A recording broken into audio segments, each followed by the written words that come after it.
నేలను నమ్మి నీటిని నమ్మి హైలెస్సో హైలెస్సా అంటూ అలలపై ముందుకు సాగే మత్స్యకారులు. హైలపట్టు హైలేసా, మల్లాకట్టు హైలేసా, అతిరబాబు హైలేసా, అక్కడ పట్టు హైలేసా. వారు చిందించిన చెమట చుక్కలు గంజినీళ్లు పోస్తాయని, చేపలు రొయ్యలు చింతలు తీరుస్తాయని, తెప్పల మీద ఇసుక తిప్పల మీద ఆశలు పెంచుకున్న ఆడపడుచులు అమాయక జీవులు.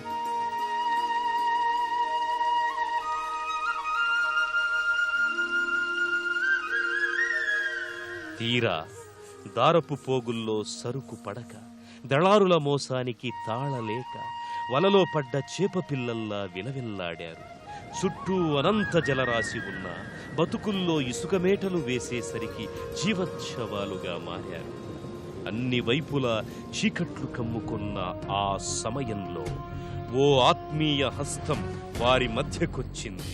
సమస్యల వలని పోగులు పోగులుగా విచ్ఛిన్నం చేద్దాం రండి అంటూ అతివలను కూడగట్టింది. దోపిడీకి చర్మగీతం పాడి ఆనందాల బాటలో వారిని నడిపించింది.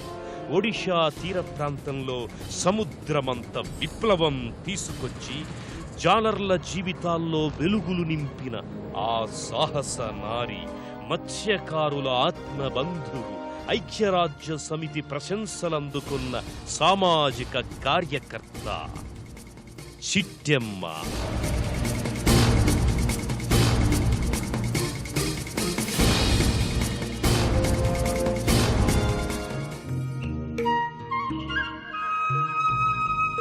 ఆశల తెరచాపలెత్తి బతుకు సంద్రంలో అడుగుపెట్టే జాలర్ల జీవితాల్లో ఆనందాల కన్నా విషాదాలే అధికం. ఆటుపోట్ల బాధలు అంతే సాధారణం. క్షణం తీరికుండదు, పైసా ఆదాయముండదు. గంజినీళ్లకు కూడా వెతుక్కోవలసిన పరిస్థితి. అవే చిట్టెమ్మను కదిలించాయి. అందరికోసం నినదించేలా, అన్యాయాలను నిలదీసేలా పురికొల్పాయి. లోకం పోకడలు తెలియని ఆమెకు అంత ధైర్యం ఎక్కడ్నించొచ్చింది? అందరి కష్టాలు తీర్చేందుకు ముందు నిలవాలన్న ఆలోచన ఎలా కలిగింది? ఈ ప్రశ్నలకు జవాబు తెలుసుకోవాలంటే తోటివారి కష్టాలకు స్పందించే హృదయం, అందుకోసం ఎన్ని బాధలనైనా ఓర్చుకునే ఆమె తత్వం గురించి తప్పక తెలుసుకోవాల్సిందే. ఉద్యమాన్ని నిర్మించింది, వేల మందికి నాయకత్వం వహించింది అనగానే చిట్టెమ్మ బాగా చదువుకొనుంటుందని, స్థితిమంతురాలని అనుకోకండి. ఆమె స్వస్థలం విశాఖపట్నం. 6 సంతానంలో తను 5వది. కులవృత్తితో పొట్టబోసుకునే పోటాడుతో ఆమె వివాహం జరిపించారు. ఒడిషా గంజాం జిల్లాలోని కొత్తూరు అతని స్వస్థలం. చేపల వేట జీవనాధారం. కొండగుట్టలు, నిర్జన మార్గాలు దాటుతూ భర్త వెంట అత్తారింటికి చేరిన చిట్టెమ్మ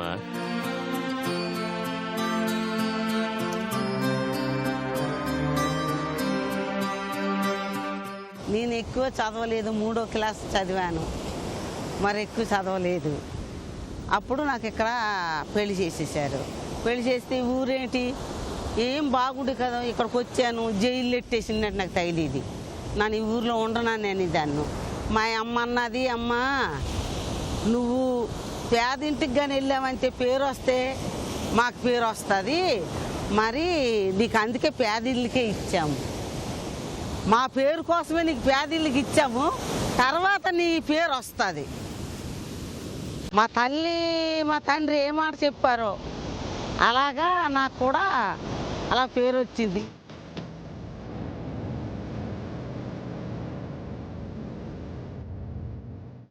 ఎటు చూసినా జలరాశి, చల్లగా వీచే గాలులు, మనసు దోచే ప్రకృతి, అమాయక జాలర్ల ఆత్మీయతకు ఆమె త్వరగానే దాసోహమయ్యింది.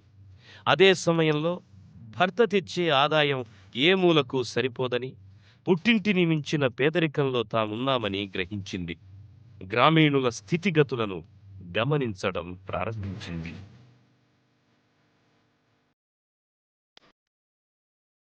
సముద్ర తీరాన ఉన్న ఆ కొత్తూరు గ్రామంలో అత్యధికులు తెలుగువారి. తెల్లారి లేచింది మొదలు రాత్రయ్యేదాకా వారి జీవితం సముద్రంతో ముడిపడి ఉంది. మగవాళ్లు వేటకు వెళ్లి చేపలు పట్టుకొస్తారు. ఆడవాళ్లు వాటిని దగ్గరలోని సంతల్లో అమ్మడానికి వెళ్తుంటారు. అక్కడి పిల్లల ప్రపంచం కూడా అది. కుటుంబమంతా క్షణం తీరిక లేకుండా చెమట చిందించిన ఆదాయం మూరెడు, అవసరాలు బారెడు, నిత్యం అవస్థలు. పేరుకే కొత్తూరు, ప్రతి ఇంట్లోనూ వెనుకబాటుతనమే. అప్పులు, అనారోగ్యం, అవిద్య, అశాంతి అక్కడి వారిని కుంగదీస్తున్నాయని తెలుసుకొని చిట్టెమ్మ తల్లడిల్లింది. నింగి నేల మాదే అంటూ పగలు రాత్రి తేడా మరచి చేపల వేటకు వెళ్లే జాలర్లు, ఆశల గంపలెత్తుకొని సంతకు వెళ్లే ఆడపడుచులు, వసతుల్లేక రాబడి రాక దళారుల మోసాన్ని తట్టుకోలేక బాధలు పడుతున్నారని తెలుసుకుంది. అన్నీ తెలిసినా, ఆ దోపిడీకి గురవుతున్నా ఏం చెయ్యాలో ఎంత ఆలోచించినా ఆమెకు అప్పుడర్థం కాలేదు. కాలం గడుస్తోంది, అవసరాలు పెరిగాయి, కుటుంబ బాధ్యతలు అధికమయ్యాయి. గ్రామంలో తాననుకున్నట్టు కొన్ని సమస్యలు కాదని, అడుగడుగునా అవస్థలు దాగున్నాయని చిట్టెమ్మ పసిగట్టింది. జలరాశికి సమీపంగా నివసిస్తున్న ఆ గ్రామంలో ఒక్క మంచినీటి కుళాయి కూడా లేదు. బహిరంగ ప్రదేశంలో ఉన్న బావే దిక్కు. దాంట్లోని నీరు అపరిశుభ్రం. పిల్లలు అక్షరాలు దిద్దేందుకు చిన్న పాఠశాల, ప్రాణం మీదకొస్తే కనీసం ప్రాథమిక చికిత్సనందించే ఆరోగ్య కేంద్రం దరిదాపుల్లో కనిపించవు. ఇవిలా ఉంటే అక్కడి అమాయక గ్రామీణుల తీరుకి ఆమె మరింత విస్తుపోయింది. కాని ఇంటి పెద్దలు ప్రతినిత్యం మద్యపానంలో మునిగి తేలడం గమనించి కలవరపడింది. విషవలయంలో చిక్కుకొని తమను తాము కోల్పోతున్న ఆ గ్రామీణులను మంచి మార్గంలో నడిపించడం ఎలాగా అంటూ ఆమె మనసు ఆక్రోశించింది.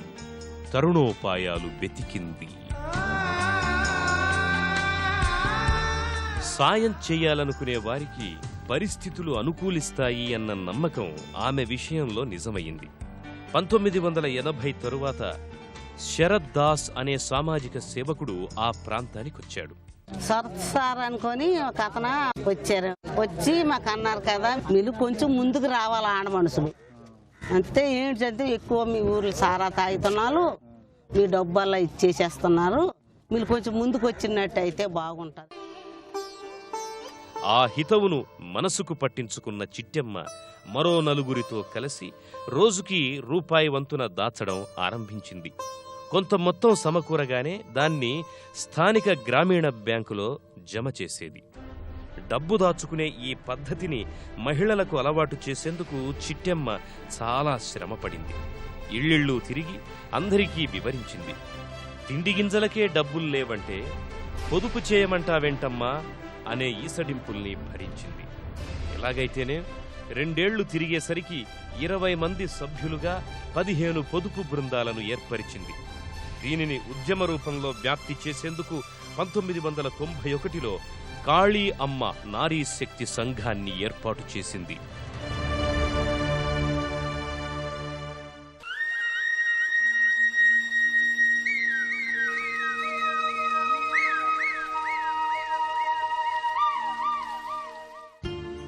గంజాం జిల్లాలోని మరికొన్ని గ్రామాల వారిని పొదుపు సంఘాల్లో చేరేలా చూసింది. మహిళల్ని సంఘటితం చేశాక చిట్టెమ్మ తక్షణం దృష్టి నిలిపిన అంశాలు 3. ప్రజా పంపిణీ వ్యవస్థ పనితీరు మెరుగయ్యేలా చూడడం, బాల కార్మికులను బడికి పంపడం, మత్స్యకారులు మత్తు పదార్థాలు తీసుకోకుండా నియంత్రించడం. నిర్లక్ష్యం వీడని వారిని నిలదీసింది. మాటలతో నిప్పులు చెరిగింది. ఇక అక్కడి బాలలకు అక్షరాలు దిద్దే అవకాశం లేదు. అందరితో మాట్లాడి అందుకు కావలసిన ఏర్పాట్లు చేసింది. ఇల్లిల్లు తిరిగి చిన్నారులను బడికి పంపితేనే భవిత అంటూ తాననుకున్న లక్ష్యాన్ని సాధించింది. అరిసిపుల్రే హై స్కూల్ ఉందా నాకు అంటున్నారనమాట. ఇప్పుడు ఈ జగం పట్టి చదువునేకపోతే ఏనికి పనికిరాము. చదువునేలో కళ్ళు గుడ్డేన 2 నేత్రాలు ఉన్న వల్ల ఆ కళ్ళు గుడ్డన్ని మాట చదువుతో అంటున్నది. అందుకే మా పిల్లలకి మేము చదివిస్తున్నాం. మందుబాబుల దురలవాటుని మాన్పించడం మాత్రం అంత సులువుగా అవ్వలేదు. ఆ దురలవాటుకి జాలర్లు బాగా అలవాటు పడ్డారు. రోజు తాగడం, భార్యా పిల్లల్ని హింసించడం. మాటలతో పని కాదనుకున్న చిట్టెమ్మ మహిళల్ని కూడగట్టి మద్యం బట్టీలపై దాడులు చేయించింది. అంతటితో ఆగని చిట్టెమ్మ మహిళలందరినీ తీసుకుని కలెక్టర్ని కలిసి సాయం కోరింది. ఆయన హుటాహుటిన గ్రామానికొచ్చారు. పిటిషన్ రాసిస్తే అక్రమ మద్యం, మత్తు పదార్థాలు అమ్మేవారిపై చర్యలు తీసుకుంటానన్నాడు. మన మగోళ్ళు అందరు సారాలు తాగేసి మనకి కొట్టడము చేయడము చేస్తున్నారు. మనము అందరం ఒకటైదుమా, ఈ ఊర్లో సారాలు నేకంట పొయ్యిలన్నీ ఎరగొడదుమా, కలెక్టరీ దగ్గరికి వెళ్దాం అని ఊర్లో నుండిని సారాలు కుండలు అన్నీ పొయ్యిలు అన్నీ వెళ్ళి గుణపాలతోని తవ్వేసి ఇరగొట్టేసి అవన్నీ ఇరగొట్టేసి పడేసాము. అన్నీ పడేసి కలెక్టరీ దగ్గరికి వెళ్ళాము. ఊరితోని వెళ్తే ఏంటయింది, అప్పుడు అన్నాను, బాబు కలెక్టరీ దగ్గర మీకు సంతకాలు చేయండి వీళ్ళందరూ అంటే మగోళ్ళు దడిచిపోయారు, చేసాలు కాదు.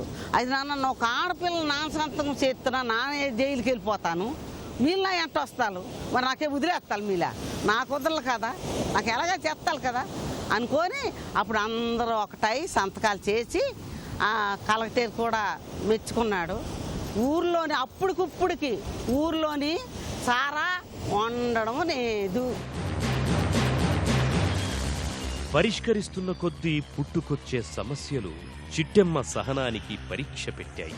అక్షరం ముక్కరాని ఆమె శక్తికి సవాళ్లు విసిరాయి. ప్రతి ఒక్కదాన్ని దీటుగా ఎదుర్కొన్న ఆమె చిక్కుముళ్లను చక్కగా విప్పింది. గ్రామ గ్రామాన విస్తరిస్తోన్న పొదుపు సంఘాలను ఒక్క తాటిపైకి తీసుకొస్తూ 1995లో సముద్రం పేరుతో పెద్ద సహకార సంఘాన్ని ఏర్పాటు చేసింది. సముద్రంలోనే మనం పుట్టుతున్నాము, సముద్రంలోనే మనం పెరుగుతున్నాము. సముద్రం అవుతున్నది మాకు స్టేట్ బ్యాంక్. సముద్రం లేకపోతే మా బతుకులేదు. ఆ సముద్రంలోనే మనం బతుకుతున్నాం అనుకొని మేమందరం గ్రూప్ అయికొని మేమన్నాం కదా, మనది ఇంత పెద్ద సంఘమై ఉన్నది, ఆయనకే మనం సముద్రం అని పెడతాం.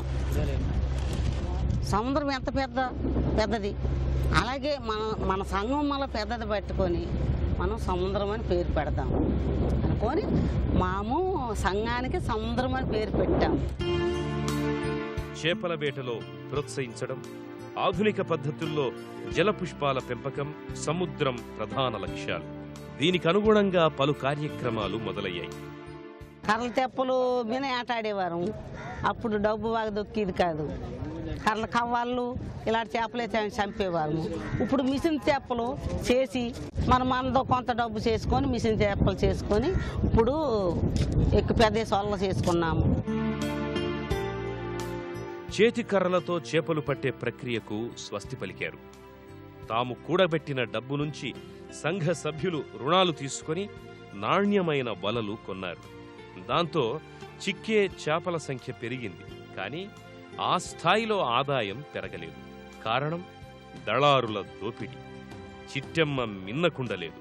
దళారుల దగాకు అడ్డుకట్ట వేసేందుకు గట్టి చర్యలు తీసుకుంది.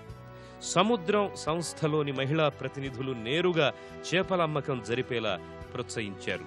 సంతల్లోని దళారులకు అమ్మకుండా జిల్లా కేంద్రాల్లో సేకరణ కేంద్రాలను తెరిచారు.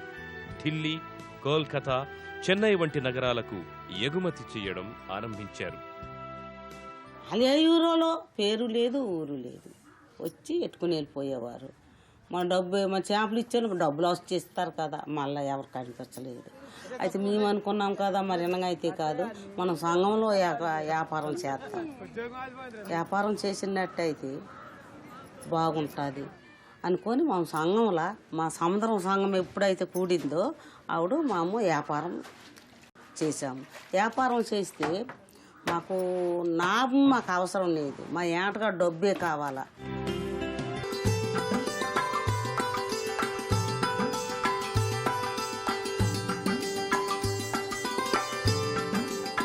మాకు ఎవరు వచ్చి ట్రైనింగ్ నేర్పించారంటే బొంబాయి నుంచి వచ్చి మాకు ట్రైనింగ్ నేర్పించారు. మరి యూనివర్సిటీ నుంచి వచ్చి మాకు ట్రైనింగ్ నేర్పించారు. మా ఎంతోమంది మరి ఇంటికాడ ఉండి కష్టపడితే అవుతున్నది. బొంబాయి, చెన్నై ఇదల్లా వెళ్ళిపోతున్నారు, ఆ కడుపు కొరక వెళ్ళిపోతున్నారు. ఇంటికాడ కొనుక్కొని పచ్చళ్ళు చేసుకొని మాము ఎంతోమంది బతుకుతున్నారు. ఆవకాయ, మన మామిడికాయ, నిమ్మకాయ, ఊరగాయ, పచ్చళ్ళు అంతే మనం ఇది ఇప్పుడు కొత్తగా ఉన్నాయి. అందరూ ఈ కొత్తగా చేసినందుకు అందరూ కొనుక్కొని వెళ్తున్నారు.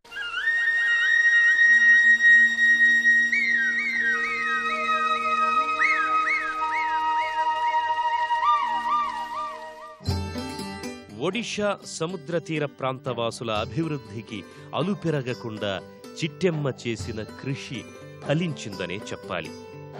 సముద్రం సేవలు 6 జిల్లాల్లోని 50 పైచిలుకు గ్రామాలకు విస్తరించాయి. వందల సంఖ్యలో స్వయం సహాయక మహిళా సంఘాలు ఏర్పడ్డాయి. సభ్యుల సంఖ్య 4,000కు, పొదుపు మొత్తం సుమారు 8 లక్షలకు చేరుకుంది. మహిళలు స్వావలంబన సాధించారు. జాతీయ, అంతర్జాతీయ వేదికలపై చేపల పెంపకంపై సాధికారికంగా మాట్లాడుతూ శభాష్ అనిపించుకుంటున్నారు. మత్స్యకారులు లాభాల బాట పట్టారు. మరబోట్ల యజమానులయ్యారు. బీమా సౌకర్యం పొందారు. గత 5 ఏళ్లలో ఇతర రాష్ట్రాల కంటే సముద్రం సంస్థ ఉత్పత్తులు 2-3 రెట్లు అధికమయ్యాయి.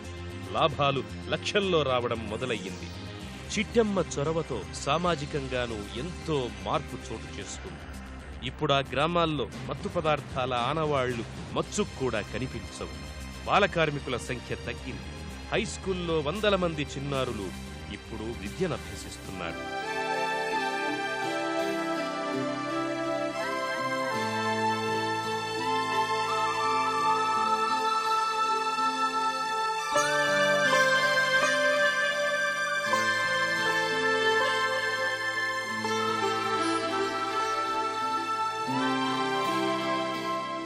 సముద్రం మాకు దైవం, జలరాశులే మా జీవనాధారం అనే చిట్టెమ్మ పర్యావరణ పరిరక్షణకు ప్రాధాన్యమిస్తోంది. జీవ వైవిధ్యాన్ని, సముద్ర జీవుల ఉనికిని కాపాడాలని తన బృందానికి నిత్యం నూరిపోస్తుంటుంది. తీర ప్రాంతంలో పరిశుభ్రత నెలకొనేలా తమ సభ్యులను పురికొల్పుతుంది. ఈ దిశలో చేసిన సేవలకు గాను సముద్రం సంస్థకి ప్రతిష్టాత్మక ఐక్యరాజ్య సమితి పురస్కారం లభించింది. మన ఇండియా మొత్తము నేను తిరుగుకొని వచ్చేసాను. పై దేశం కూడా తిరిగాను. నాకు కొంచెం ధైర్యం పుట్టింది. ఇప్పుడు ఏ ఈయనకైనా మళ్ళీ నానే ముందుకుంటాను. ముందుకెళ్ళామంటే అలా వెనక్కి పరిగెడతాను. మనం వెనక్కి పరిగెట్టడం వాళ్ళు ముందుకు వస్తారు. అందు గురించి మనం ముందే ఉండాలనుకోని మనం ముందే ఉంటాం అన్నమాట.